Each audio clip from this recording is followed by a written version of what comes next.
ഇതിൽ പോലീസിൽ നൽകിയിരിക്കുന്ന മൊഴി പ്രകാരം ഷൈൻ ടോം ചാക്കോ പോലീസിനോട് സമ്മതിച്ചിരിക്കുന്നത് അയാൾ ലഹരി ഉപയോഗിക്കുന്ന ഒരാളാണ് എന്ന് തന്നെയാണ്.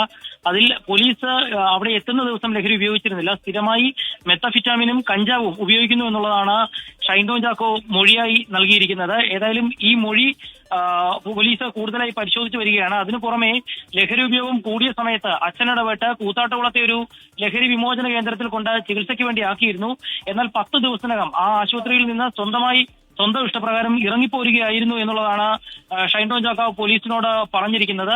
ഈ ലഹരി ഉപയോഗവുമായി ബന്ധപ്പെട്ട കൂടുതൽ പരിശോധനകൾ നടത്താനും ഇങ്ങനെ ഈ ഡോക്ടർമാരുടെ പ്രിസ്ക്രിപ്ഷൻ ഇല്ലാതെ എവിടെ നിന്നാണ് ഇത്രയധികം മെത്തഫിറ്റാമിൻ ഉൾപ്പെടെ ഷൈൻ ടോം ചാക്കോയ്ക്ക് ലഭിച്ചിരുന്നതെന്നുൾപ്പെടെയുള്ള വിവരങ്ങൾ ശേഖരിക്കാനും പോലീസ് നിലവിൽ തീരുമാനിച്ചിട്ടുണ്ട്.